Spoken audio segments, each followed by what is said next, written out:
S, ಇವತ್ತು ಸಾಕಷ್ಟು ಸುದ್ದಿಗಳಿವೆ ವೀಕ್ಷಕರೇ. ಅದರಲ್ಲೂ ಕೂಡ ವಿಧಾನಮಂಡಲದಲ್ಲಿ ದ್ವೇಷ ಭಾಷಣದ ಕಿಚ್ಚು ಯಾವ ರೀತಿ ಧಗ ಅಂತ ಉರಿಯಿತು ಅಂತಂದ್ರೆ, ಕರಾವಳಿ ಅವರು ಬೆಂಕಿ ಹಚ್ಚೋರು ಅಂತ ಬೈರ್ತಿ ಸುರೇಶ್ ಹೇಳಿದ್ದೆ ತಡ ಇಡೀ ಸದನ ಕೆಂಡಾಮಂಡಲ ಆಗೋಯ್ತು.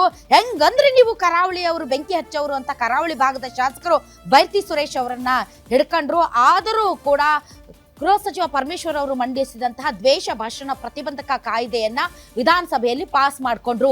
ತರಾತುರಿಯಲ್ಲಿ ಸ್ಪೀಕರ್ ಖಾದರ್ ಅವರು ಒಪ್ಪಿಗೆಯನ್ನ ಕೊಡಿಸಿ ಅಲ್ಲಿಗೆ ವಿರಾಮವನ್ನ ಕೊಟ್ಟು ತದನಂತರ ಮುಂದುವರೆದರು. ಹೀಗಾಗಿ ಈಗ ಬಿಜೆಪಿ ಅಂತೂ ಇದನ್ನು ವಿಧಾನ ಪರಿಷತ್ನಲ್ಲಿ ಹಿಡಿಯೋದಂತೂ ಗ್ಯಾರಂಟಿ. ಅದರಲ್ಲೂ ಬೈರ್ತಿ ಸುರೇಶ್ ಅವರು ಕರಾವಳಿಗರು ಬೆಂಕಿ ಹಚ್ಚೋರು ಅಂತ ಅಂದಿದ್ದು ಸಿಕ್ಕಾಪಟ್ಟೆ ಬಿಜೆಪಿ ಅವರನ್ನ ಕೆರಳಿಸಿದೆ. ನಂಬರ್ 1. ನಂಬರ್ 2, ಬಹಳಷ್ಟು ಡಿನ್ನರ್ ಮೀಟಿಂಗ್ಗಳು ನಡೀತಾ ಇದೆ. ಈಗಲೂ ಕೂಡ ಸತೀಶ್ ಜಾರಕಿಹೊಳಿ ಅವರು ಒಂದು ಡಿನ್ನರ್ ಮೀಟಿಂಗ್ ಅನ್ನ ಆಯೋಜನೆ ಮಾಡಿದ್ದಾರೆ. ಆ ಡಿನ್ನರ್ ಮೀಟಿಂಗ್ ಅದರಲ್ಲೂ ಕೂಡ ಬಣ ರಾಜಕೀಯ ಇದೆ ಅಂತೆ. ಅದರಲ್ಲಿ ಡಿ ಕೆ ಶಿವಕುಮಾರ್ ಆ್ಯಂಡ್ ಟೀಮ್ಗೆ ಆಹ್ವಾನನೇ ಇಲ್ವಂತೆ. ಸೊ ಇದು ಕೂಡ ಪವರ್ ಶೇರಿಂಗ್ಗೆ ಸಂಬಂಧಪಟ್ಟಂತ ಅತ್ಯಂತ ದೊಡ್ಡ ಬೆಳವಣಿಗೆ ಅಂತ ಹೇಳಲಾಗ್ತಾ ಇದೆ. ಈ ರೀತಿ ಹಲವಾರು ವಿಚಾರಗಳು ಇವತ್ತಿನ ರಾ ನ್ಯೂಸ್. ದ್ವೇಷ ಭಾಷಣ ವಿಚಾರಕ್ಕೆ ಇವತ್ತು ಬೆಳಗಾವಿ ಸುವರ್ಣಸೌಧದಲ್ಲಿ ನಡೀತಾ ಇರೋ ಚಳಿಗಾಲದ ಅಧಿವೇಶನದಲ್ಲಿ ಗದ್ದಲ ಕೋಲಾಹಲ ಸೃಷ್ಟಿಯಾಗಿದೆ. ಸಚಿವ ಬೈರ್ತಿ ಸುರೇಶ್ ನೀವು ಕರಾವಳಿಯವರು ಬೆಂಕಿ ಹಚ್ಚೋರು ಎಂಬ ಹೇಳಿಕೆ ನೀಡುವ ಮೂಲಕ ಹೊಸ ವಿವಾದವನ್ನ ಸೃಷ್ಟಿಸಿದ್ದಾರೆ. ಈ ವಿಚಾರಕ್ಕೆ ಆಡಳಿತ ಮತ್ತು ವಿರೋಧ ಪಕ್ಷಗಳ ನಡುವೆ ಸದನದಲ್ಲಿ ಭಾರಿ ವಾಕ್ಸಮರ ನಡೆದಿದೆ. ಸದನದಲ್ಲಿ ಚರ್ಚೆಯ ವೇಳೆ ಸಚಿವ ಬೈರ್ತಿ ಸುರೇಶ್ ಅವರು ಬಿಜೆಪಿ ಶಾಸಕರನ್ನ ಉದ್ದೇಶಿಸಿ ನೀವು ಕರಾವಳಿಯವರು ಬೆಂಕಿ ಹಚ್ಚುವವರು ಎಂದು ನೀಡಿದ ಹೇಳಿಕೆ ಸದನದಲ್ಲಿ ಕಿಚ್ಚು ಹೆಚ್ಚಾಯಿತು. ಬೈರ್ತಿ ಸುರೇಶ್ ಮಾತಿನಿಂದ ಕೆರಳಿದ ಬಿಜೆಪಿ ಶಾಸಕರಾದ ಸುನೀಲ್ ಕುಮಾರ್, ವೇದವ್ಯಾಸ್ ಕಾಮತ್ ಮತ್ತು ಚನ್ನಬಸಪ್ಪ ಅವರು ಸಚಿವರ ವಿರುದ್ಧ ಏಕವಚನದಲ್ಲೇ ವಾಗ್ದಾಳಿ ನಡೆಸಿದ್ರು. ಕರಾವಳಿ ಸಂಸ್ಕೃತಿಗೆ ನೀವು ಅಪಮಾನ ಮಾಡಿದ್ದೀರಿ, ಕೂಡಲೇ ಕ್ಷಮೆ ಯಾಚಿಸಬೇಕು ಅಂತ ಒತ್ತಾಯಿಸಿದ್ರು. ಬಿಜೆಪಿ ಶಾಸಕರ ಪ್ರತಿಭಟನೆ ಮತ್ತು ಗದ್ದಲದ ನಡುವೆಯೇ ಸಭಾಧ್ಯಕ್ಷರು ದ್ವೇಷ ಭಾಷಣ ತಡೆ ವಿಧೇಯಕವನ್ನ ಅಂಗೀಕರಿಸಿದರು. ಈ ಕ್ರಮದಿಂದ ತೀವ್ರ ಆಕ್ರೋಶಗೊಂಡ ವಿರೋಧ ಪಕ್ಷದ ನಾಯಕ ಆರ್ ಅಶೋಕ್ ಅವರು ಸದನದಲ್ಲೇ ವಿಧೇಯಕದ ಪ್ರತಿಯನ್ನ ಹರಿದು ಹಾಕಿದ್ರು. ಇದು ದ್ವೇಷ ಭಾಷಣ ವಿರೋಧಿ ಬಿಲ್ ಅಲ್ಲ, ಬದಲಿಗೆ ವಿರೋಧ ಪಕ್ಷಗಳ ಧ್ವನಿ ಅಡಗಿಸುವ ಬಿಲ್ ಅಂತ ಗುಡುಗಿದ್ರು. ಇಲ್ಲಿ ಯಾಕೆ ಬೆಂಕಿ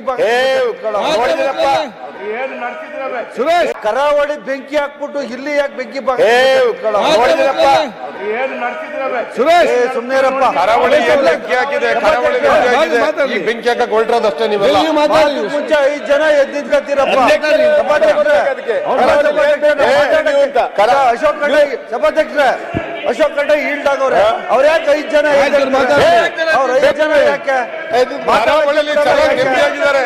ನಿಮ್ಗೆ ಭಯ ಇದೆ ಇಲ್ಲ? ಬೆಂಕಿ ಹಾಕಕ್ ಹೊರಟದ್ ನೀವೆಲ್ಲ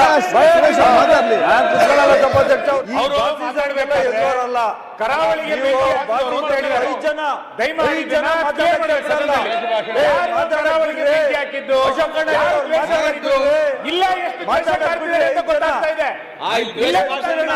ಕುತ್ಕೊಳ್ಳಿಕ್ಕಾಗಲ್ಲ. ನೀವು ಕರಾವಳಿಯಲ್ಲ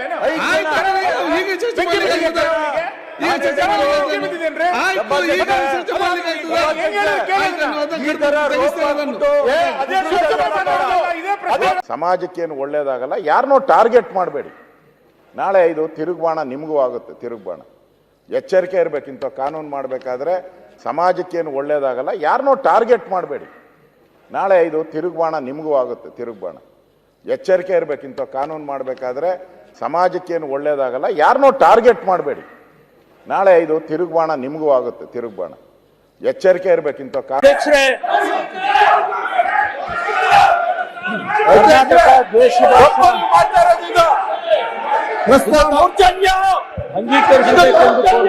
ಪ್ರಸ್ತಾವನೆ ಮಂಡಿಸಲಾಗಿದೆ. ಅದನ್ನು ಈಗ ಸಭೆ ಮತಕ್ಕೆ ಹಾಕುತ್ತೇನೆ. 20 ಸಾಲಿನ ಕರ್ನಾಟಕ ದ್ವೇಷ ಭಾಷೆ ಮತ್ತು ದ್ವೇಷಗಳ ಅಪರಾಧಗಳ ಪ್ರತಿಬಂಧ ವಿಧೇಯಕವನ್ನು ಈ ಸಭೆ ಅಂಗೀಕರಿಸಬೇಕು. ಪ್ರಸ್ತಾವದ ಪರವಾಗಿರೋ ಹೌದು ಎಂದು ಸೂಚಿಸಬೇಕು. ಪ್ರಸ್ತಾವದ ವಿರೋಧ ಇಲ್ಲ ಎಂದು ಸೂಚಿಸಬೇಕು. ಪ್ರಸ್ತಾವ ಹೌದನ ಪರವಾಗಿದೆ ಎಂದು ಭಾವಿಸುತ್ತೇನೆ. ಪ್ರಸ್ತಾವ ಹೌದನ ಪರವಾಗಿದೆ. ಪ್ರಸ್ತಾವ ಅಂಗೀಕರಿಸಲ್ಪಟ್ಟಿದೆ ಮತ್ತು ವಿಧೇಯಕ ದೊರಕಿದೆ. ಪ್ರಸ್ತಾವ ಯಾವುದೇ ಕಾರಣಕ್ಕೂ ಈ ಬಿಲ್ಲು ಸಮಗ್ರವಾಗಿ ಚರ್ಚೆ ಆಗಬೇಕು. ಒಪ್ಪಲ್ಲ. ಮಾನ್ಯ ಅಶೋಕ್ ಅವರು ಹೇಳಿದ್ರು, ಇವತ್ತು 1975ರ ತುರ್ತು ಪರಿಸ್ಥಿತಿಯನ್ನು ನೆನಪು ಮಾಡುವಂತ ಕೆಲಸವನ್ನ ಇವತ್ತು ಕಾಂಗ್ರೆಸ್ ಪಕ್ಷ ಸರ್ಕಾರ ಮಾಡೋದಕ್ಕೆ ಹೊರಟಿದೆ.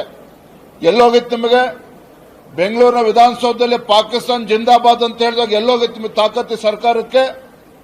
ಇಂಥ ಲಜ್ಜೆಗೆಟ್ಟ ಕಾಂಗ್ರೆಸ್ ಸರ್ಕಾರ ಅಥವಾ ಪಾಕಿಸ್ತಾನ ಜಿಂದಾಬಾದ್ ಅಂತ ಯಾವನು ಘೋಷಣೆಗೆ ಹೋಗಿದ್ದ ಅವನು ಒದ್ದು ಒಳಗಾಕ್ಬೇಕಾಗಿತ್ತು. ಅದನ್ನ ಇವ್ರು ಮಾಡಲಿಲ್ಲ ಕಾಂಗ್ರೆಸ್ ಸರ್ಕಾರ. ಇವತ್ತು ಹೇಟ್ ಸ್ಪೀಚ್ ಬಿಲ್ ಅಂತೇಳಿ ನೆಪ ಮಾಡಿಕೊಂಡು ಪ್ರಜಾಪ್ರಭುತ್ವದ ಕಗ್ಗೊಲೆ ಮಾಡೋಕೆ ಹೊರಟಿದ್ದಾರೆ. ಇದು ಅಕ್ಷಮ್ಯ ಅಪರಾಧ. ಇವತ್ತು ವಿರೋಧ ಪಕ್ಷವನ್ನ ಮಟ್ಟ ಹಾಕುವಂತ ಕೆಲಸ ಇದು. ಹೇಟ್ ಸ್ಪೀಚ್ ಬಿಲ್ ಅಲ್ಲ, ಹೇಟ್ ಅಪೋಸಿಷನ್ ಬಿಲ್ ಇವತ್ತು ಕಾಂಗ್ರೆಸ್ ಸರ್ಕಾರ ತಂದಿರುವಂತದ್ದು. ಇದು ಪತ್ರಿಕಾ ಸ್ವಾತಂತ್ರ್ಯವನ್ನ, ರಾಜಕೀಯ ವಿಶ್ಲೇಷಕರನ್ನ, ಎಲೆಕ್ಟ್ರಾನಿಕ್ ಮೀಡಿಯಾವನ್ನ, ಸೋಷಿಯಲ್ ಮೀಡಿಯಾವನ್ನ ಕಂಟ್ರೋಲ್ ಮಾಡಿ ಅವರ ಕಪಿಮುಷ್ಟಿಯಲ್ಲಿ ಇಟ್ಕೊಳ್ಳುವಂತ ಬಿಲ್ ಇದು. ಈಗಿರುವಂತ ಕಾನೂನೇನಿದೆ, ಕೇಂದ್ರ ಸರ್ಕಾರ ಮಾಡಿರುವಂತ ಕಾನೂನಲ್ಲಿ BNS ಇದರಲ್ಲಿ ಸಾಕಷ್ಟು ಈ ವಿಚಾರಕ್ಕೆ ಸಂಬಂಧಪಟ್ಟಂತೆ ಕಾನೂನು ಆಗಿದೆ. ಕೇಂದ್ರ ಸರ್ಕಾರನೇ ಮಾಡಿಬಿಟ್ಟಿದೆ ಎಲ್ಲಾ ರಾಜ್ಯಕ್ಕೆ ಸಂಬಂಧಪಟ್ಟಿದ್ದು. ಅದರ ಕಾಪಿನೂ ನಾನು ತೋರಿಸಿದ್ದೀನಿ. ಅದರಲ್ಲೇ ಏನೇನು ಶಿಕ್ಷೆ, ದ್ವೇಷ ಭಾಷಣಕ್ಕೆ ಏನೇನು ಶಿಕ್ಷೆ ಅಂತ ಹೇಳಿದ್ದಾರೆ.